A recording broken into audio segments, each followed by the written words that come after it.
Good evening, ladies and gentlemen. Tonight it is October 22nd, where it is actually International Caps Locks Day. So if you type, you should only do it in caps.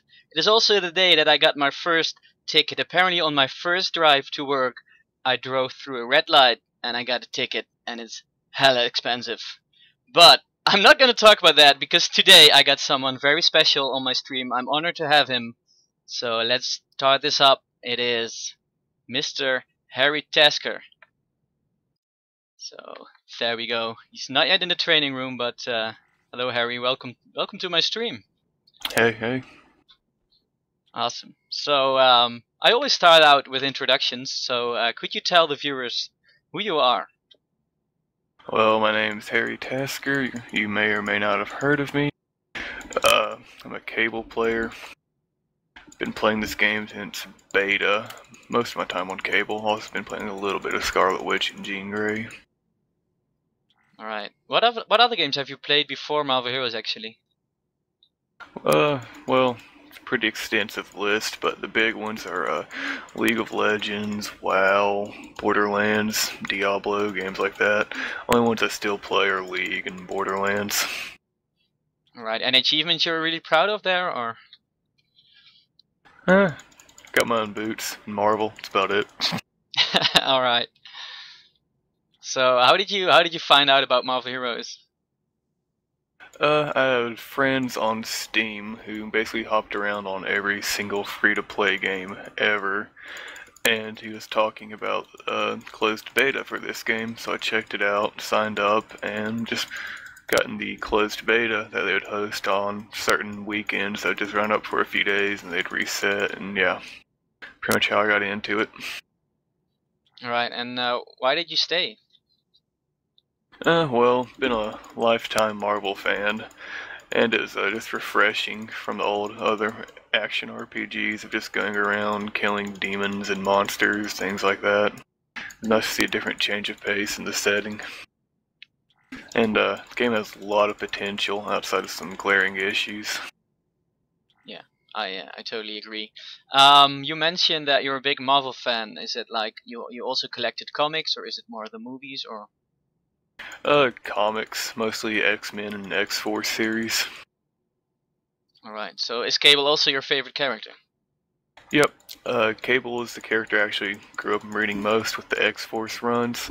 I actually have a lot of the older Cable Deadpool collections, all of his old X-Force series, some of his solo titles, but I'm missing a few of those.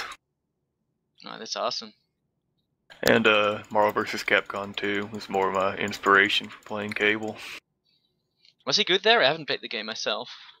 Yeah, Cable is top tier in Marvel 2 because of his anti-air hyper viper beam, which is basically his super that could be chained together. And if you had 5 full bars, you could pretty much take out anyone in a single combo, including the beefier characters like Sentinel. Alright, that sounds awesome. You're also starting to stream, or you started your stream? I haven't started yet. I'm still not decided on what software I want to use. I know XSplit's supposed to be good, and there's one other open source called like OBC, I forget what it's called, Open Broadcasting or whatever. Alright, but if you're gonna stream, it's under the name of HarryTasker, I assume. Yeah, my Twitch name is It's HarryTasker. Alright, so if that started up, then I'm sure people will like to see that. Right, so I want to jump. First, I want to talk a little bit more about Marvel Heroes. So you have been here since closed beta, so you also been here since they introduced Cable. What do you think of the game? How it developed since then? There's been lots of changes, mostly good, a couple bad. They actually have improved the game a whole lot because I almost stopped playing back before they introduced the defense and damage overhauls, because trying to do red terminals back then was pretty much impossible because one machine gun shot from Taskmaster Trash would pretty much kill anyone. Yeah. Yeah, so the 1.2 patch was a breakpoint for you. Yep, that's pretty much what kept me on board. Alright, yeah, it changed the game a lot, I totally agree there. There's been some bad things since then, but mostly good. And what is a bad thing? What could you name, like one or two? Well, just some of the more questionable item designs, which sure everyone's sick of hearing this now, but Fearsome Fist was a very poorly designed item because it completely eliminated one of the game mechanics of crit suppression. And due to power duration affecting the proc on it, a clever player could keep up 100% uptime on every boss. Yeah. Because if you pulled in the trash mobs outside of bosses, although you couldn't do that on people like Magneto and Doom, your dodge suppression mechanic, where it's lowered by, well, now 30% on bosses, didn't apply to trash. So if you had trash mobs hitting on you, you'd have your normal like 50-45% dodge chance. Yeah. So you could keep it up indefinitely. Yeah, but so there was a problem, but it got fixed. How do you think is the quality of them noticing these kind of exploit material or these kind of bugs and fixing them? What do you think of that? It's honestly kind of 50-50 because hopefully it's okay for me to say this, I've been part of the past whitelist testing for the game, which is, if you've heard of that, it's basically the private NDA testing that they do before certain major patches. Yeah. And there were some very glaring bugs or exploits that myself and others pointed out during this testing phase, such as Emma's permanent cloaking, which she used to be able to do. We pointed that out. Yeah.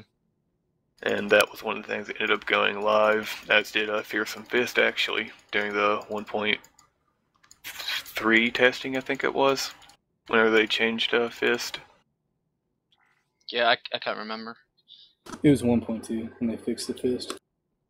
Well, I think it was 1.3 when they upped the duration to match the internal cooldown of 2-second duration and the 2-second CD that activated whenever you dodged. But I might be wrong. Alright. Fetswimdude asks if what do you think of the spirit regen fix? Honestly, I do not play characters like Storm or Black Widow that were really affected by that. So it's really difficult for me to comment about that. Alright. Alright, so you say, well, on one side they are really good with fixing, on the other hand they could still improve. Well, that's totally a fair point. What do you think of the future, especially PvP? I'm interested. Are you interested in that? PvP, no, not really, just because it's a PvE game by Focus, and I mean, they claim that they can adjust powers as needed for PvP, but some of the players' toolkits just will not function well in PvP. I mean, for example, you have Cable. Right now, my rank 30 eye for weakness makes me do 61.3% more damage to a target, so all I have to do is just tap someone with a couple shots of energy pulse and they're dead. Yeah, I think though that the damage in PvP is like almost only 15% of your total damage. They've been tweaking that number on and off constantly. I don't have time for this. Alright, that's clear enough, Cable. Let's continue. Yeah, but we're gonna see how it ends up. I'm excited about it. We're gonna see how it ends up. I think it's gonna be a lot of fun. So yeah, about Cable. So is the reason that you play him still, is that because of a favorite Marvel character, or just also because how he plays? A little bit of both. One of my favorite things in League was playing attack damage carries, which are basically characters that you'd build around damage and their gear scaling, and just basically your build would just be using their basic attack, which is similar to Cable. His basic attack is his best skill, and you just want to build around for flat damage rating. Yeah. The rest of his kit just complements basically his energy pulse.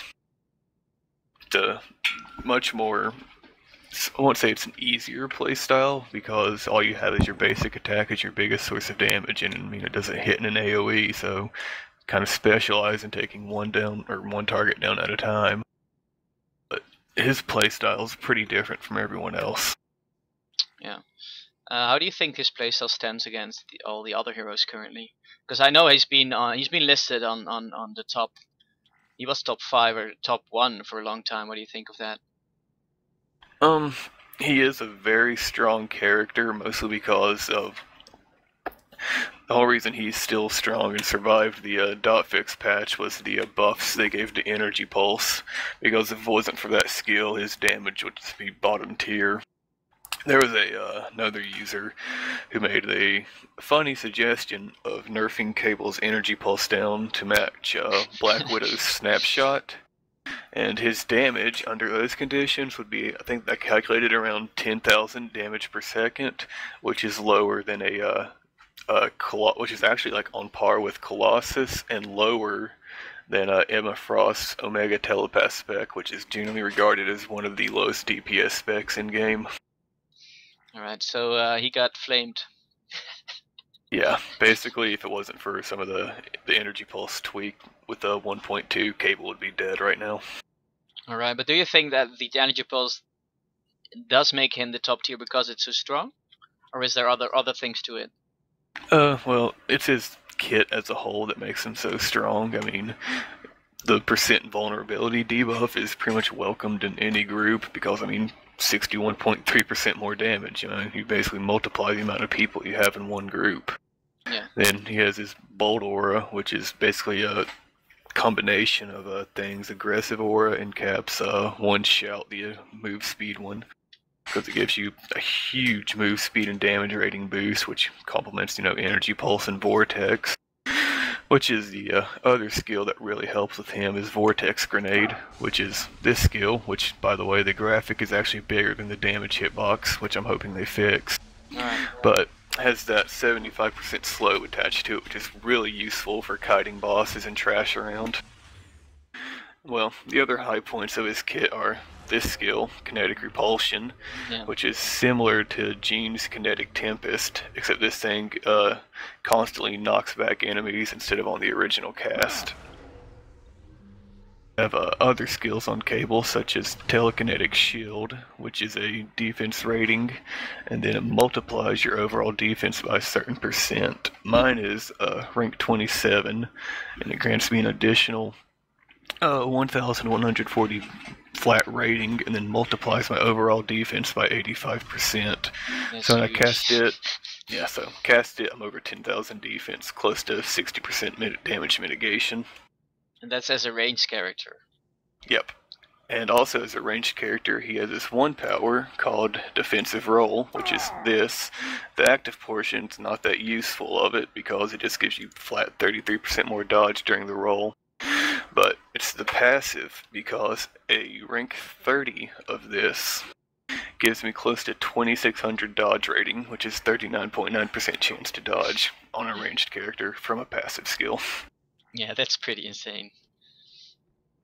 And then he has his other things, like body slide, being able to get out of everything, and then mental resilience, breaks CC and makes you immune to it. Yeah. Overall, he just has a really strong and well-designed kit, probably a bit on the overpowered side, but it complements his playstyle. His AoE, it's just lacking compared to people, like Jean Grey and Iron Man and God Blast. And Scarlet Witch even, she's another one of the slightly underrated characters for endgame. Yeah. So AoE is lacking a little bit, Yeah, pretty much outside of that, his AoE's lacking. His only other real AoE skill is Plasma Barrage, but the thing that sucks about it, if you'll notice, is like there's a 1 second delay on when you actually start doing damage. Oh yeah. Alright, we go into in depth. I want to go through all skills in a minute, but Waping asks, who would you say needs the most work, Dead or Colossus? Do you know? What's your opinion? Which hero needs the most rework right now? Yes. Oh, definitely Colossus and all the dodge heroes, but mostly Colossus. At least the dodge heroes, they can gear for certain things that will give them damage, such as Mott's and the Current Fist, which is still a good artifact. Yeah. But Colossus just has nothing going for him other than his Crushing Smite. Alright. I mean, his armor mechanic is just outdated compared to Emma's. I mean, it doesn't scale with anything, just other than raw points. And he's slow. The only thing he really has going for him is his high levels of tankiness. And his AoE control with Demolition Stomp. Yeah, I think he's on top list of getting a rework, isn't he? Yep, Really Michael Mayhem's actually started the rework, as per Doomsaw. Oh, that's awesome. I think I saw the post today where they said, Michael Mayhem loves you, something like that. Yep, and no more belly flop. Rest in peace. Alright. So yeah, let's go into the trees. For the people that don't know Cable that much, he has 3 builds, soldier, 3 trees, I must say. Must be correct tonight.